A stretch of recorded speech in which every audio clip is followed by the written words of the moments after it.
Hey, I'm Kaos Tom. I'm right here at the Brick by Brick, bringing you nothing but the best entertainment and best bands from all over the world. I am here with Authentic Sellout. Jeremy, Sulo, thank you very much for doing this interview. I really appreciate you guys. You guys bring absolutely great punk music to the scene. What's going on? Right on, man. Thanks for having us, Kaos. You know, it's always good to see you hanging out. Just trying to keep it right here. We're working on some new stuff, pre-production in the studio. Gonna get a full-length album out probably within, we'll figure out what the time frame is, but squeezing out some new tunes with my good friends here, having some fun with it, playing a little bit of touch and go, having a good time with the vibe, trying to keep what's in San Diego moving forward with where we're at here, What do you think, Sue? Right now, like Jerem said, we're basically in pre-production mode, getting ready for our debut record, our first full-length, and working on some new tunes. We've been through 8 guitar players, including our fill-in members, and we were thankful enough to get him in the band. Number 8. I think he's 8. And he brings that solid edge that we needed, that we were lacking of. His songwriting, too, I mean, he's brought some stuff to the table. We're really digging lyrically, too. Jeremy, he's just a seasoned veteran in this town. I mean, he's been playing for so many years, and, he was going through his little hiatus. Every musician needs a little break, and we were thankful to get him in this band, and 2010 is going to be a good year. We're going to be putting out the record. We got some national shows coming up. Bad Religion's one of them in March, and we want to have a record out hopefully by, that's going to be a good one. We want to have that out by then, as well as our comic book we're working on, Rock and Roll Justice Council. We're really looking forward to that, and right now we're in the, pre-production mode with that, writing process. We're all sitting it down, coming up with ideas, and hopefully the first issue, like I said, will be out by then. I got a question for you, Sulo. How has Jeremy changed the dynamics of your band as far as sound goes? We're way better now. Honestly, dynamically, he's changed the band to more solid, rather than like the thrashy kind of edge that we had.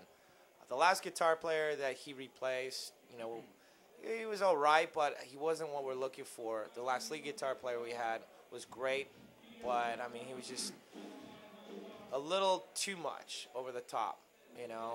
Jeremy is exactly what we need. He's solid. He's driving. He doesn't overdo it with his solos and whatnot, and he brings peace into this band and a lot of life into this band that we really needed at that point.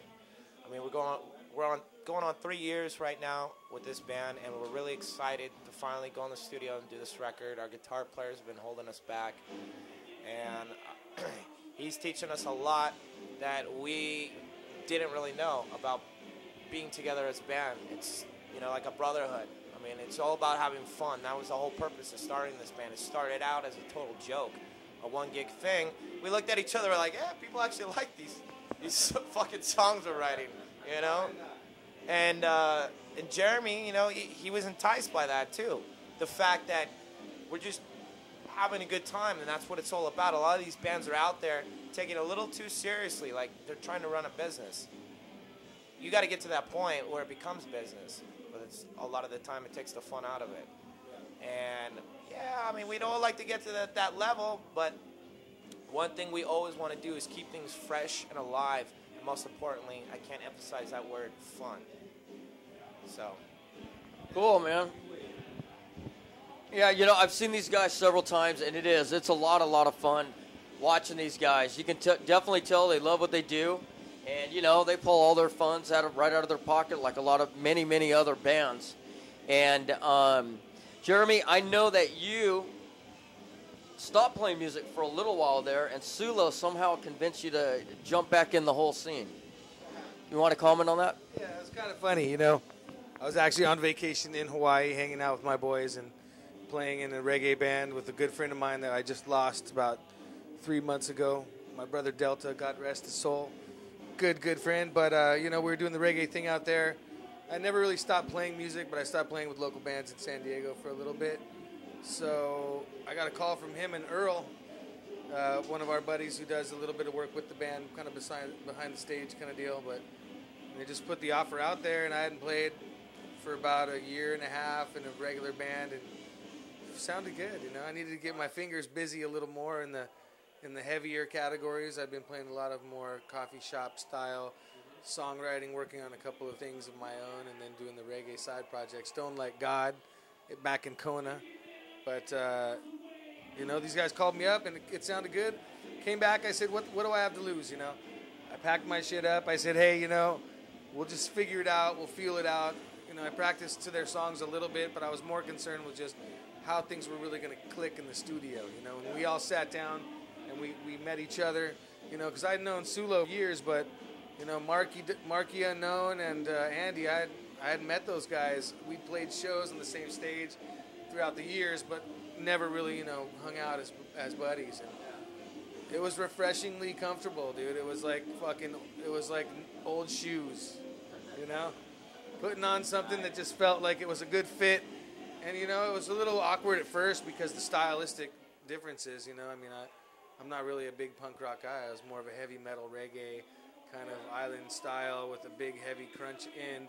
So it gave me some room to, you know, grow as a musician, as well as, you know, kind of have fun being the only guitar player. And I'm really enjoying it. We're having fun with it. Like I said, fun, F-U-N, baby. That's what it's all about. Cool. So are you a South Park or a Family Guy, and what is your favorite episode? And I'm going to pass it right on down, right from you, Jeremy. Oh, I'm definitely South Park. And I don't have a favorite episode because every one that I see blows my mind again and again and again. So hats off, boys. Keep it up. South Park all the way. Why the hell are you even asking us that question? That's pretty fucking random. I don't know how that's relevant, but anyways, I'd have to go with South Park. I mean, they pretty much go way over the top. Yeah, they do. I mean, they killed off Chef. You know what I mean? Because he, God rest his soul. Now he's dead. But Family Guy is cool. I like Family Guy. I mean, they're like the next generation. Of course, there's going to be another generation of cartoons. That guy's the shit. Seth MacFarlane kicks ass too, but you just can't touch the park, baby. You know, I mean, I'm still a Beavis and Butthead fan. And Ren and Stimpy, nobody talks about Ren and Stimpy anymore. You know, but anyway.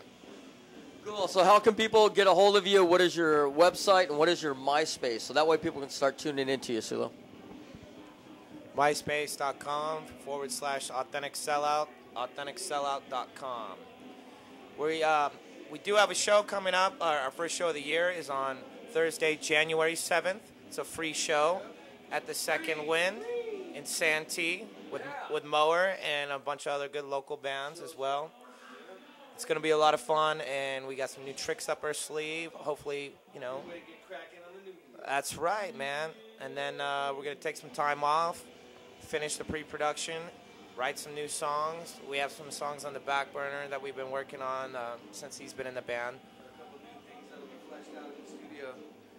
New things in the studio that'll be fleshed out, will sound good.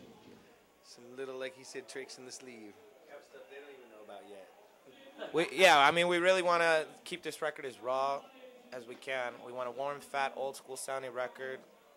We're trying to do it more analog than with the digital. I mean, it's too easy to record a record these days. I mean, you could literally do it on your laptop now. So we want to, you know, keep the studio life alive of doing a record. I mean, that's the real way to go in there and work hard. It's got to be challenging to do a record, and that's what we all want. Is a challenge, but we want it to be fun at the same time. You know? I'm your VJ and host, Kaos Tom. Tune in always to tune out the bullshit. Right here on Kaos Nation Music, bringing you nothing but the best bands from all over the world.